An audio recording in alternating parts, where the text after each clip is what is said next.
Good morning class. Lesson number 4 ग्रॉड पढ़ना है हमें आज, जो शरद चंद्र चटर्जी ने लिखा था। तो स्टार्टिंग करते हैं इस चैप्टर की। About the writer Sharat Chandra Chatterjee was a prominent यानी प्रसिद्ध विख्यात Bengali novelist and short story writer of the early 20th century. Sharat Chandra Chatterjee जो है वह बहुत ही प्रसिद्ध बंगाली नॉवलिस्ट थे, शॉर्ट स्टोरी राइटर थे। कब? 20वीं शताब्दी के प्रारंभिक काल के अंदर, यानी कि 20th सेंचुरी के स्टार्टिंग पीरियड के अंदर। मेरी कॉलेज किसी को नहीं आ रही है क्या?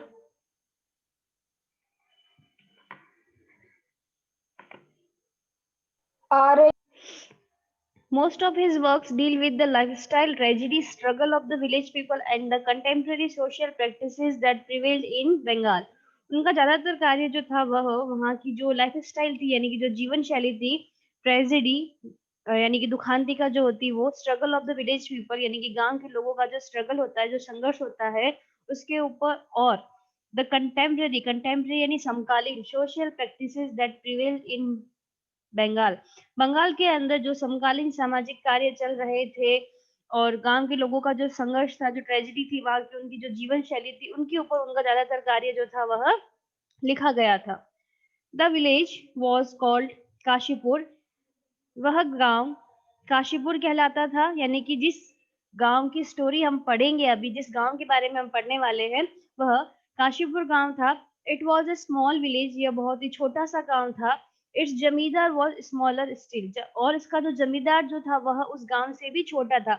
यहाँ पर जमींदार छोटा था, यानी कि उसकी जो सोच थी, उसकी जो प्रवृत्ति थी वो बहुत ही ज्यादा छोटी थी। यट हिज टीनेंट्स का मीन्स होता है जो काश्तकार होते हैं, dared not stand up to him, लेकिन फिर भी जो उसके जो किसान थे, जो काश्तकार थे, वह उसके सामने खड़े होने की हिम्मत नहीं कर पाते थे।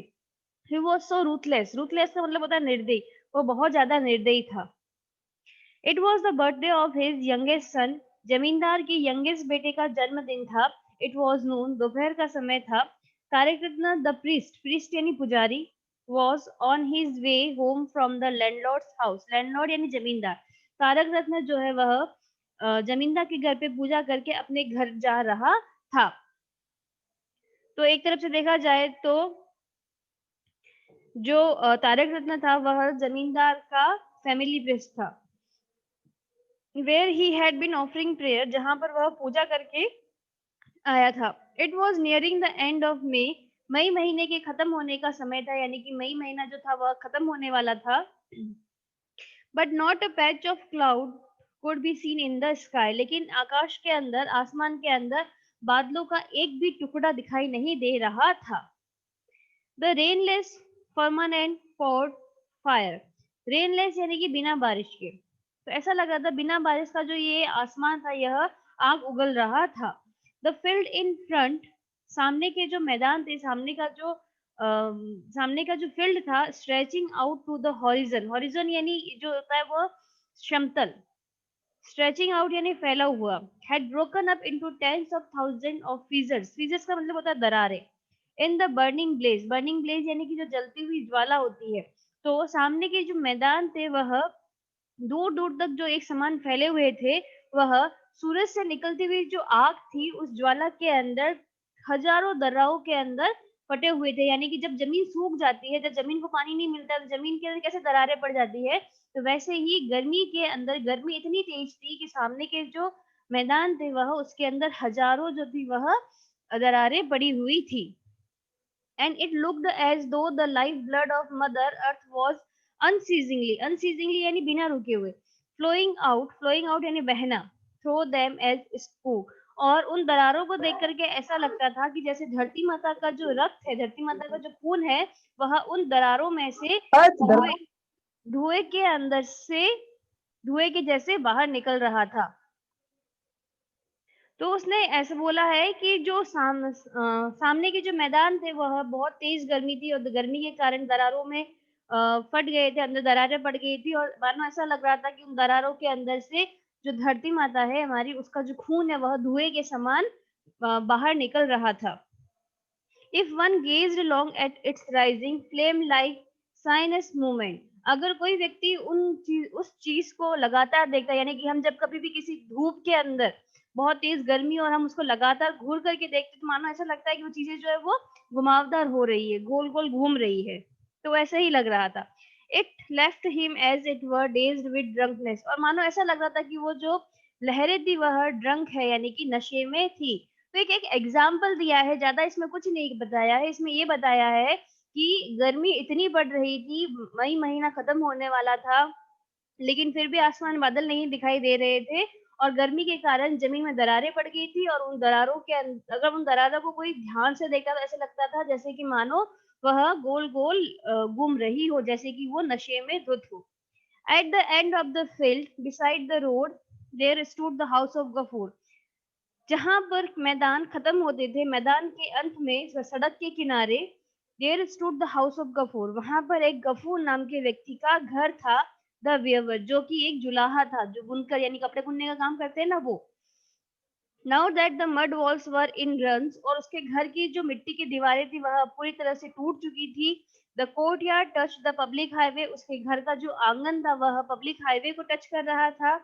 And the inner privacy was thrown on the mercy of the passer by, और अंदर की जो प्राइवेसी थी, घर के अंदर की जितनी भी प्राइवेसी थी वह बाहर चलते हुए राहगीर के द्वारा देखी जा सकती थी। तो यहाँ पे गफूर का घर बताया है कि गफूर के घर की कंडीशन कैसी थी। तो गफूर के घर जो था उसकी जो दीवारें थी वह लगभग लगभग गिर चुकी थी, और उसका जो घर का आंगन था वह बाहर सड़क को टच करने लग गया था, और उसके घर के अंदर जो भी होता था उसके घर के हर एक चीज को बाहर का लोग जो है वो आसानी से देख सकता था।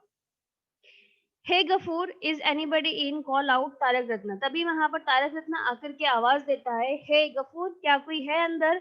Standing in the shade of a tree by the road side, जो कि सड़क के किनारे जो एक पेड़ खड़ा था उसकी छाया में खड़ा हो जाता है तारक रत्न, और वहां खड़े होकर के वो चिल्लाता है कि क्या कोई घर के अंदर है। What do you want? Father is down with fever, answer Gafur's little daughter, aged 10, appearing at the door. तुम क्या चाहते हो? पिताजी बीमार है। गफूर की जो छोटी बेटी होती है वह जो 10 साल की होती है दरवाजे पर आकर के उसको जवाब देती है, यानी कि जब तारक रत्न पेड़ के नीचे खड़े होकर के गफूर को आवाज लगाता है तो अंदर से गफूर की बेटी आती है जो कि 10 साल की होती है, और वो बाहर आकर के बोलती है कि पिताजी बीमार है, तुम्हें क्या काम है। Fever, call the scoundrel, scoundrel का मतलब होता है बदमाश। तारक रत्न शाउटेड, तारक रत्न चिल्लाता है, बीमार है, बुलाओ उस बदमाश को बाहर। The noise brought Gafoor out shivering with fever, यह शोर सुनकर के गफूर भी बाहर आ जाता है और वह बुखार के अंदर कांप रहा होता है।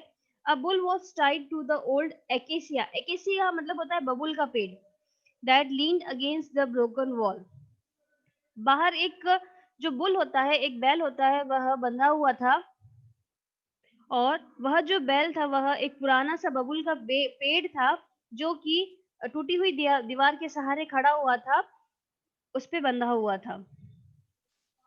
What do I see there? demanded Tarak Ratna indicating the bull. Tarak Ratna bull की तरफ इशारा करते हुए बोलता है कि ये मैं क्या देख रहा हूँ। Do you realise that the landlord will not tolerate this, tolerate यानी सहन करना, क्या तुमको थोड़ा बहुत भी अंदाजा है कि जो हमारा जमींदार है वह इस चीज को बिल्कुल भी बर्दाश्त नहीं करेगा। His face was crimson, crimson यानी लाल, विद इंडिग्नेशन का मतलब होता है घृणा, उसका जो चेहरा होता है वो घृणा से लाल हो जाता है। And the heat of the sun, सूरज की गर्मी के कारण और घृणा से तारक रत्न का चेहरा जो है वो लाल हो जाता है। It was to be expected that his word should be hot and harsh, और यह एक्सपेक्ट किया जा सकता था कि उसके जो शब्द है वो बहुत ही ज्यादा कठोर और बहुत ही ज्यादा गर्म थे। But Gafoor simply looked at him, लेकिन गफूर जो है वो चुपचाप तारक रत्न को देखता रहता है, unable to follow his import of his words, लेकिन और क्योंकि वो बहुत ज्यादा बीमार था तो वो तारक रत्न के किसी भी शब्द को रिप्लाई नहीं कर पाता है।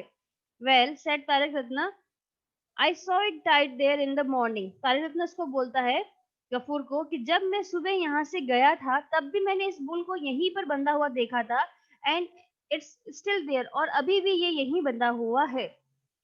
If the bull dies your master will flay you alive, यदि यह बुल मर गया तो क्या तुम्हारे मास्टर तुमको जिंदा छोड़ेंगे।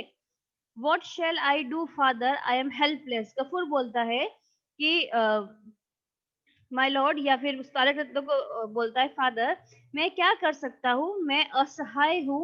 आई have had fever for the last few days, मुझे पिछले कुछ दिनों से बुखार है। I can't take him out to graze, graze का मतलब होता है चराना, और मैं उसको चराने के लिए बाहर नहीं लेकर जा सकता। आई फील सो इल, मैं बहुत बीमार महसूस कर रहा हूँ। Can't you let him graze by himself.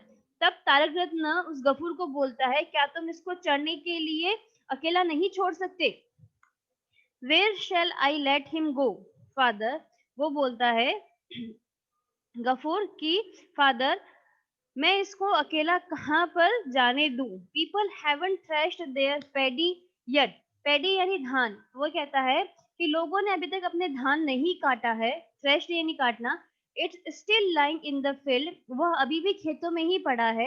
The straw hasn't been gathered, और जो चारा है, जो घास है, उसको भी इकट्ठा नहीं किया गया है। एवरीथिंग इज बर्न्ड टू साइंडर, सब कुछ जो है वह उस धूप में ही जल रहा है। There isn't a blade of grass anywhere, कहीं पर भी घास नहीं पड़ी है। How can I let him loose, father? कि मैं इसको कैसे ऐसे ही खुला छोड़ दूं? He might start poking his nose into somebody's paddy और eating somebody's straw, और अगर मैं उसको खोला छोड़ दूंगा तो वह किसी के खेतों में घुस जाएगा, और वह किसी के धान में या किसी की घास के अंदर अपना मुंह मारेगा। तो क्या बोलता है गफूर तारक रत्न को कि अभी तक लोगों ने धान नहीं काटा है, उनका अनाज जो है खेतों में ही पड़ा है, और उन्होंने इकट्ठा भी नहीं किया है, और जो बचा कुचा चारा जो ऐसे ही पड़ा रहता है ना, वो धूप में जल गया है। तो मैं इसको कैसे खुला छोड़ सकता हूँ? अगर किसी के खेतों में जाकर के इसने मुंह मार लिया तो? तारक रत्न सॉफ्टन अ लिटिल, तारक रत्न थोड़ा सा सॉफ्ट होता है, but you can at least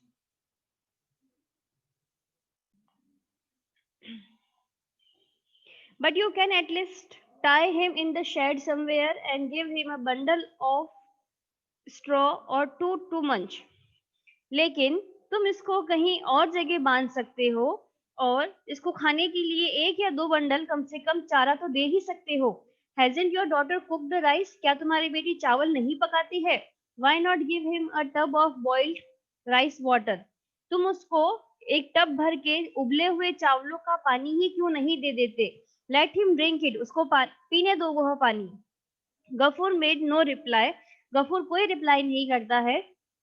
he looked helplessly at Tarak Ratna, वह असहाय होकर तारक रत्न को देखता है। And deep sigh escaped him, और एक लंबी सी सांस लेता है, गहरी सांस लेता है उससे बचने के लिए। I see you haven't even got that much, Tarak Ratna बोलता है कि मुझे ऐसा लग रहा है कि तुम्हारे पास तो इतना भी नहीं है, यानी कि तुम्हारे पास में एक दो बंडल भी नहीं है चारे के, और न ही तुम्हारे पास में चावल का पानी है इस बैल को देखने के लिए। What have you done with your share of straw? तुमने अपने हिस्से के चारे का क्या किया? I suppose you have gone and sold it to satisfy your belly. मुझे लगता है कि तुमने अपने हिस्से का चारा बेच दिया होगा और अपने पेट को भर दिया होगा। Not saved even one bundle for the bull. तुमने एक बंडल भी इस बुल के लिए नहीं बचाया। How callous you are. तुम इतने लालची कैसे हो सकते हो? At this cruel accusation, Gafur seemed to lose the power of speech. और जैसे ही गफूर के ऊपर इतना बड़ा आरोप लगाया जाता है, तो गफूर जो है वह अपना आपा खो देता है और वह बोलने लगता है। This year I was to have received my share of straw. Gafoor क्या बोलता है कि इस साल मुझे मेरे हिस्से का चारा मिला था। Said Gafoor slowly after a moment of hesitation, कुछ हिचकिचाहट के बाद में गफूर धीरे से ये बात करता है। But the master cap it all on account of my last years rent, लेकिन जो जमींदार है, जो मालिक है, मालिक ने वो सारा चारा जो है वह मेरे पिछले साल के रेंट के रूप में अपने पास ही रख लिया। Sir you are our lord, sir आप हमारे भगवान हैं, एंड मास्टर है, हमारे मालिक है। आई इम्प्लोर्ड, मैंने उससे प्रार्थना की। फॉलिंग एट हिज फिट, और मैं उसके पैरों में गिर गया। Where am I to go if I leave your domain, वो बोलता है कि अगर मैं आपका साम्राज्य छोड़ दूंगा तो मैं कहाँ पर जाऊंगा? Let me have at least a little straw, मुझे आप थोड़ा सा चारा तो दे दीजिए। There is no straw on my roof, मेरे छत के ऊपर भी अब तो कोई चारा नहीं है। And we have only one hut in which two father and daughter live. हम हमारे पास में ये झोपड़ी है जो टूटी फूटी सी, और इसी झोपड़ी के अंदर हम दोनों बाप बेटी रहते हैं। वी विल पेच the roof with palm leaves. हम हमारी छत को जो पाम लीव्स होती है, जो केले की पत्तियां या जो पान के पत्ते होते हैं, उनसे ढक देंगे। And manage this rainy weather. और इस साल तो हम लोग कैसे भी करके निकाल लेंगे बारिश के मौसम में somehow। But what will happen to our Mahesh without food. लेकिन हमारे महेश का, महेश कौन होता है? महेश उनके उस बुल का नाम होता है जिसके बारे में हम कब से पढ़ रहे हैं। तो बुल का नाम है यहाँ पर महेश। उस महेश का क्या होगा बिना खाने के। तो ये सब बात क्या हो रही है? गफूर जो है वो तारक रत्न को बता रहा है कि किस तरह से मुझे मेरे हिस्से का शेयर तो मिला था, लेकिन जो लैंडलॉर्ड होता है वो मेरे हिस्से का शेयर अपने पास रख लेता है। और जब वह मेरे हिस्से का शेयर अपने पास रखता है, तब मैं उससे प्रार्थना की थी, मैंने उससे कि मालिक, अगर आप ये सब कुछ ले लेंगे तो हम कैसे जिंदा रहेंगे, और आपका साम्राज्य छोड़कर भी हम कहाँ पर जाएंगे। हम यह बारिश का मौसम तो जैसे तैसे जो है वो पाम लीव से ढक करके निकाल लेंगे, लेकिन बिना खाने के महेश का क्या होगा। तो इसके अंदर 3 कैरेक्टर अभी तो हमने पढ़ लिए, 4 कैरेक्टर के बारे में हमने पढ़ा है। एक तो हमने पढ़ लिया लैंडलॉर्ड के बारे में, दूसरा है तारक रत्न, तीसरा है गफूर, और चौथा हो गया महेश जो कि बुल है। ठीक है। फिर है indeed so you are fond enough of Mahesh, this is a joke. Tarak Ratna बोलता है, वास्तव में तुम महेश से इतना प्यार करते हो, ये तो एक बहुत बड़ा जोक हो गया। But his sarcasm did not reach Gafoor. Sarcasm यानी जो ताना होता है, लेकिन तारक रत्न का जो ताना होता है वह गफूर तक पहुंचता ही नहीं है। यानी कि गफूर तारक रत्न की बात पर ध्यान नहीं देता है। But the master took no pity on me, he went on. वह अपनी बात को कंटिन्यू रखते हुए कहता है कि मेरी इतनी प्रार्थना करने के बाद में भी मास्टर ने मेरे ऊपर बिल्कुल भी दया नहीं की। He gave me paddy to last only 2 months। उसने मुझे सिर्फ 2 महीने तक का धान जो था वह दिया। My share of straw was added to his own stock। मेरे हिस्से का जो चारा था वह भी मालिक के चारे के स्टॉक में मिला दिया गया। Mahesh didn't have even a wisp of it. Mahesh को तो खाने के लिए कुछ भी नहीं मिला। Well don't you owe him money, said Tarak Ratna unmoved. Tarak Ratna उसकी बातों को सुनता तो है, लेकिन उसकी बात से बिल्कुल भी टच नहीं होता, बिल्कुल भी प्रभावित नहीं होता है। और वह उसको कहता है, क्या तुम उसकी कर्जदार नहीं हो? क्या तुमने उसका पैसा उधार नहीं ले रखा है? Why shouldn't you have to pay. तुम उसको वापस पे क्यों नहीं कर देते? Do you expect the landlord to support you. तुम क्या चाहते हो कि मालिक जो है वो तुम्हारा भी खर्चा उठाए? But what am I to pay him with. Gafoor बोलता है, लेकिन मैं उसको क्या पे करूं, किससे पे करूं? We till 4 bighas of land for him. हम उसके लिए 4 बीघा जमीन जोतते हैं। But the paddy has dried up in the field during the droughts in last 2 years। लेकिन पिछले 2 सालों से जो सूखा पड़ा है उसके कारण से ये धान भी सूख गए हैं। My daughter and I have not even enough to eat. मेरे और मेरी बेटी के पास में भी खाने के लिए कुछ नहीं है। लुक एट द हट। इस झोपड़ी को देखो। व्हेन इट रेन्स, जब बारिश होती है, I spend the night with my daughter huddle in one corner. जब बारिश होती है तब मैं मेरी बेटी के साथ में रात जो है वह एक कॉर्नर के अंदर गुजारता हूँ। We can't even stretch our legs. और हम हमारे पैर भी नहीं लंबे कर सकते हैं, यानी कि हम इतने फोल्ड होकर के, इतने सिकुड़ करके कोने में सोते हैं कि हम हमारे पैर भी लंबे नहीं कर पाते हैं। Look at Mahesh. महेश को देखो। You can count his ribs. Ribs का मतलब होता है उसकी पसलियां, कि तुम उसकी जो पसलियां है इनको गिन सकते हो। Do lend me a bit of hay यानी यहाँ पर घास है। फॉर हिम, मुझे महेश के लिए थोड़ी सी घास उधार दे दो, so that he can have something to eat for a day or two. जिससे वह 1 या 2 दिन तक खाना खा सके।